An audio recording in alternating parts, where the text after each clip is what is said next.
Big trains pulling big tanks. Military trains are really cool, but if you're buying them all together, it can be a little expensive. So I found a way to keep military trains a little more budget friendly. Let's check it out.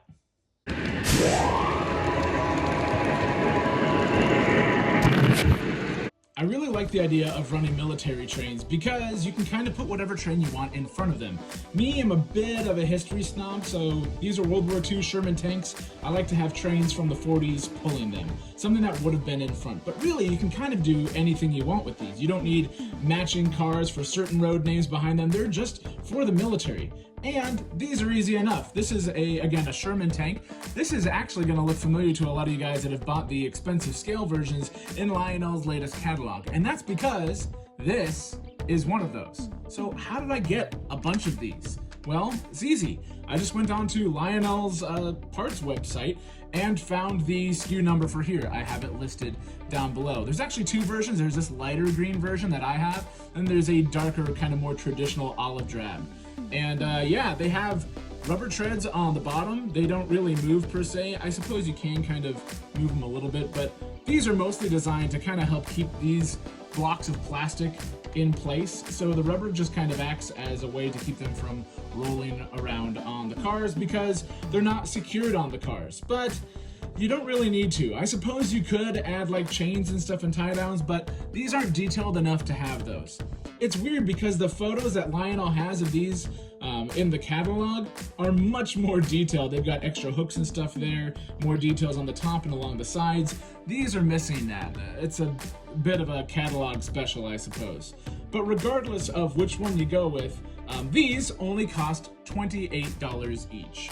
Now, on the one hand, that sounds a little bit expensive because you could get a fully detailed 1/48 scale model kit of a Sherman tank for about the same price. But these come pre-assembled, and especially if you're making a lot of them, a lot of cars, I mean, you don't want to manually build a bunch of tanks. So this is a quick, easy, and pretty decently detailed way to pull it off. So you can order these guys on Lionel's website, but these Flatcars, well, these guys have come on something like that before. In the catalog, they were listed for about $100 each. These scale ones, I've seen these tanks on nice wood full-scale flat cars are even more expensive. So I was like, I want to make a military train, but I don't want to go broke. How can I make something that's going to be cheaper? Because again, these things are only 28 bucks on their own. And flat cars can be really cheap, especially in my case when I went to Menards. Now, I'm not saying buy them individually like this one, I'm just using this as an example here, but Menards flat cars are actually pretty nice. These ones are semi-scale sized. You can still pick up the full size scale ones. They're a little bit more expensive than these semi-scale ones, but I especially like these newer semi-scale ones because they do have kind of the wood effect painted on there. And then yeah, you can pick them up in anything. I happened to get this one with a little dump truck on top for York County. I'm actually going to give this away when I'm at the York train show this fall. But the bottom of this, you could really do one of two things. You can either get a bunch of flat cars that are all the same road name in whatever road name you like. However, I do kind of like the anonymous nature of these military trains because, again, anything can really pull them. I can have my big boys in front. I can have a Class A in front. I can have a T1 duplex in front. It doesn't matter as long as it fits with whatever I'm trying to do. It's just kind of neat because it gives you that flexibility to run whenever. So I've actually spray painted all of these Menards cars this olive drab green, and it's really simple to do this. Let me show you. Okay, so we've got our Menards car. Again, I recommend getting these in a big pack because A, they won't have, you know, this guy on top, but B, you can get them all in the same road name. So like if you want a bunch of Chicago Northwestern to pull a bunch of tanks, then you can do that. If you want all of a certain road number, they sell them together. And at the end of the day, when you get those in a 8-pack bundle of semi-scale flat cars, with the 11% Menards rebate, they end up being like $9 a flat car each, and that's super cheap. That's half the price of the tanks that I'm telling you to go out and buy from Lionel's parts website, but it's still pretty cheap to do this. So I've got the screws out. That's if you are getting one that already has the car on here. And then these little guys here are literally just glued to the decking, and you can just knock those off with a hammer from the side gently, and they'll come right off. But once we're done with that, I'm going to put some tape around the trucks here, and then when you're painting it, you're just going to want to keep things away from the deck. I suppose you could put extra tape on here, but I wanted to make these quick and easy, so I didn't really worry about that.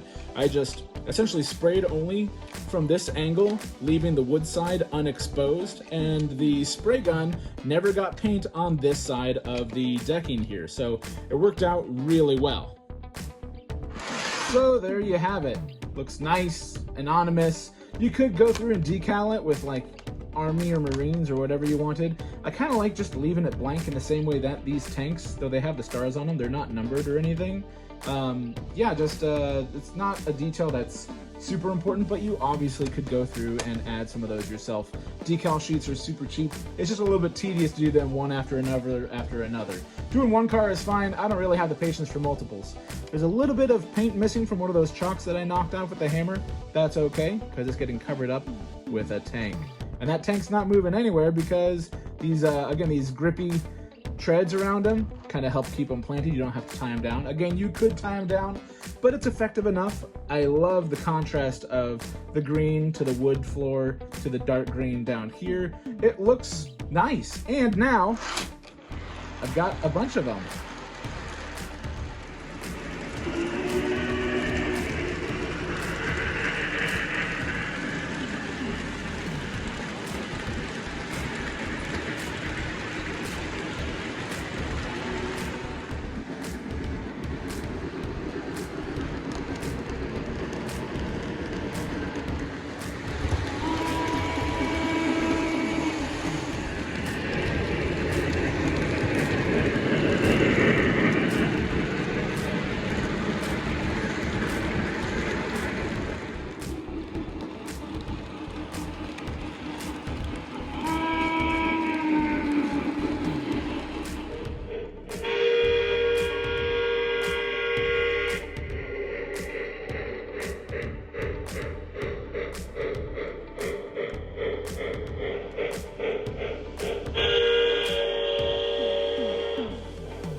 So I really like how these things have turned out, and glad I could share them here with you. So let me know if you guys have tried this, if you're going to do some yourself, and subscribe and comment and all that other fun stuff, and we'll see you on the next one.